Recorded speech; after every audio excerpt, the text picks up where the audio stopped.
बच्चों आगे हम पढ़ेंगे क्षेत्र और साम्राज्य। चोल अध्याय 2, तुगलक अध्याय 3 या मुगल अध्याय 4 जैसे बड़े बड़े राज्यों के अंतर्गत कई सारे क्षेत्र आ जाते थे। दिल्ली के सुल्तान गयासुद्दीन बलबन 1266 और 1287 की प्रशंसा में एक संस्कृत प्रशंसित के उदाहरण के लिए अध्याय 2 देखिए। मैं उसे एक विशाल साम्राज्य का शासक बताया गया जो पूर्व बंगाल गौड़ से लेकर पश्चिम में अफगानिस्तान के गजनी गज्जन तक फैला हुआ था और जिसमें संपूर्ण दक्षिण भारत द्रविड़ भी आ जाता था। गौड़ आंध्र, केरल, कर्नाटक, महाराष्ट्र और गुजरात आदि भिन्न भिन्न क्षेत्रों के लोग उनकी सेना के आगे आए। पुराने और क्षेत्र इस काल के अनेक विशाल साम्राज्य पनपे। कौन कौन से पनपे थे, ये तुम्हारा क्वेश्चन है। क्षेत्र में साम्राज्य कौन कौन से महत्वपूर्ण थे? चोल, तुगलक और मुगल। इनकी क्या क्या विशेषताएं थी? विशाल साम्राज्य शासक बताया गया और प्रशासन में संस्कृत प्रशासित, उनके संस्कृत प्रशिक्षित थे। उदाहरण के लिए अध्याय 2 देखिए। विशाल साम्राज्य का शासक बताया गया था। कैसा विशाल साम्राज्य का क्षेत्र में लोग उनकी सेना के आगे आए।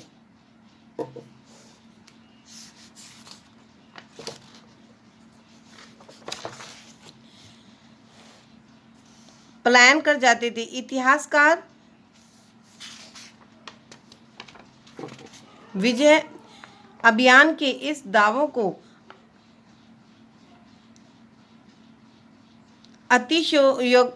अतिशयोक्तिपूर्ण मानते थे। साथ ही वे यह समझने की कोशिश में भी लगे रहते हैं कि शासक लोग इस उपमहाद्वीप के भिन्न भिन्न भागों में अपने अधिकार का उल्लेख क्यों करते रहते हैं। सन 1318 में कवि अमीर खुसरो ने इस बात पर गौर किया था। किसने किया था? 1318 में किसने किया था? अमीर खुसरो ने। ये क्वेश्चन बन सकता है आप लोगों का कि अमीर खुसरो ने किस बात पर गौर किया था, कब किया था। इस देश के हर क्षेत्र की एक अलग भाषा है। सिंधी, लोहारी, कश्मीरी, द्वार समृद्धि, तेलंगानी, गुजरी, मावरी, गौड़ी, अवधी और हिंदवी। अमीर खुसरो ने आगे बतलाया कि इन भाषाओं के विपरीत कौन कौन, और दूसरा क्वेश्चन ये भी बन सकता है इसका, कौन कौन सी भाषाएं थी, जैसे सिंधी, लोहारी, काश्मीरी, ये भी क्वेश्चन बन सकता है। अमीर खुसरो ने आगे बतलाया कि इन भाषाओं के विपरीत एक भाषा संस्कृत भी है। कौन सी महत्वपूर्ण भाषा कौन सी थी? संस्कृत, जो किसी विशेष क्षेत्र की भाषा नहीं, यह एक प्राचीन भाषा है जिसे केवल ब्राह्मण जानते हैं, आम जनता नहीं। संस्कृत कौन जानते हैं? केवल ब्राह्मण। ये भी क्वेश्चन है। इतनी सारी भाषाएं थी लेकिन एक भाषा ऐसी थी केवल सिर्फ ब्राह्मण ही जानते थे, आम जनता नहीं। अमीर खुसरो द्वारा उल्लेखनीय भाषाओं की एक सूची बनाइए और एक सूची उन भाषाओं के नामों की बनाइए। सन 700 तक कई क्षेत्रों में अपने अपने भौगोलिक आयाम तय हो चुके थे और उनकी अपनी भाषा तथा सांस्कृतिक विशेषताएं स्पष्ट हो गई थी। अध्याय 9 में आपको इनके बारे में और अधिक जानकारी मिलेगी। ये क्षेत्र विशेष शासक राजवंशों से भी जुड़े थे। ये कहाँ किससे जुड़े थे? राजवंशों से जुड़े थे। इन राज्यों के बीच काफ़ी टकराटें चलती रहती थी। कभी कभी चोल, खलजी, तुगलक और मुगल जैसे राजवंश, तुगल जैसे सभी साम्राज्य समान रूप से स्थिर या सफल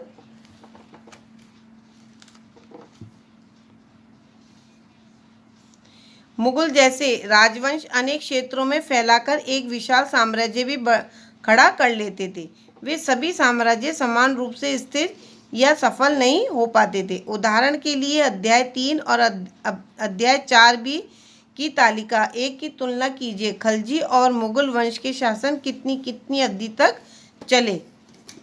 18वीं सदी में मुगल वंश पतन के ढलान पर था। 18वीं सदी में मुगल वंश किस पे था? ढलान पर था। फलस्वरूप क्षेत्रीय राज्य 18वीं सदी में मुगल वंश पतन के ढलान पर था। फलस्वरूप क्षेत्रीय राज्य फिर से उभरने लगे।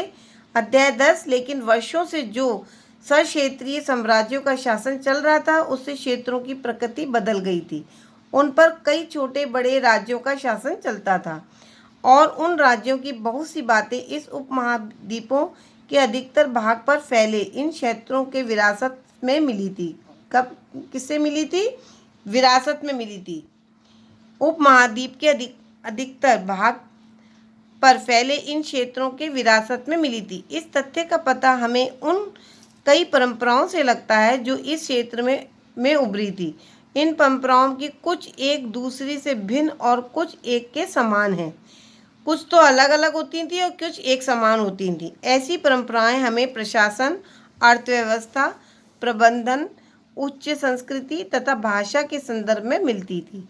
सन 700 से लेकर 1750 के बीच के 1000 वर्षों में इन विभिन्न क्षेत्रों की प्रकृति एक दूसरे से कटकर अलग अलग नहीं पनपी थी। हालांकि उनके चरित्र की अपनी विशेषताएं बनी रहती थी, मगर समन्वय की सर्व क्षेत्रीय ताकतों का प्रभाव भी उन पर पड़ा था।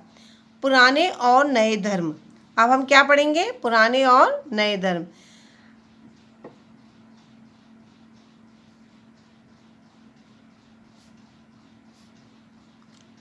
बच्चों देखो, ये भी क्वेश्चन बन सकता है। पता लगाइए कि क्या आपका राज्य कभी इन सक्षेत्रीय साम्राज्यों का हिस्सा रहा था।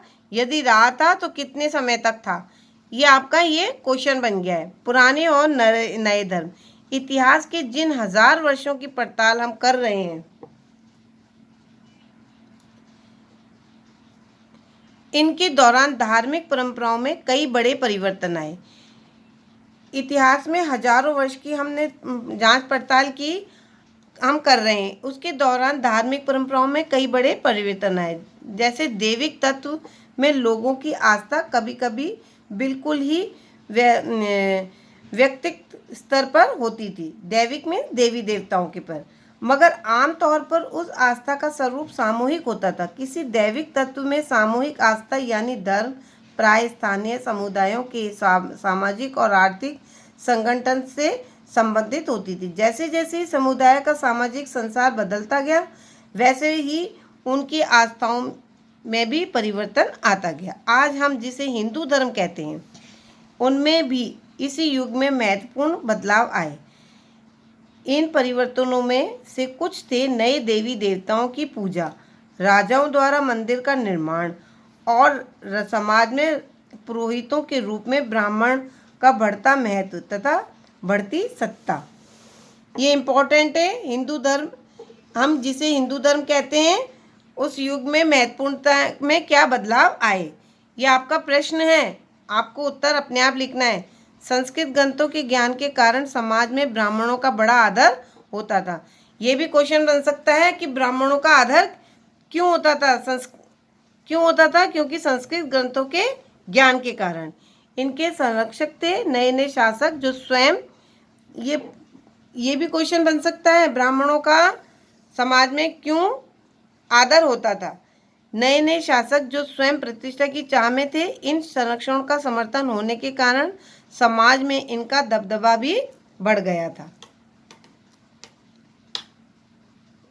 संरक्षक कोई प्रभावशाली धनी व्यक्ति जो किसी कलाकार, शिल्पकार, विद्वान या अभिजात जैसे किसी अन्य व्यक्ति को मदद या सहारा देता है, उसे संरक्षक कहते हैं। देखो बच्चों, मैंने जितना पढ़ाया है पुराने और नए धर्म तक मैंने पढ़ाया है।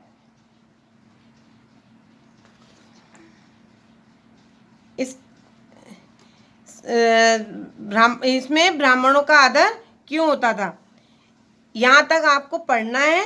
और जो मैंने क्वेश्चन बताए उसको अपनी कॉपी में सही सही करने हैं। अगर कोई परेशानी हो तो स्कूल में आके आप मैडम से संपर्क कर सकते हैं।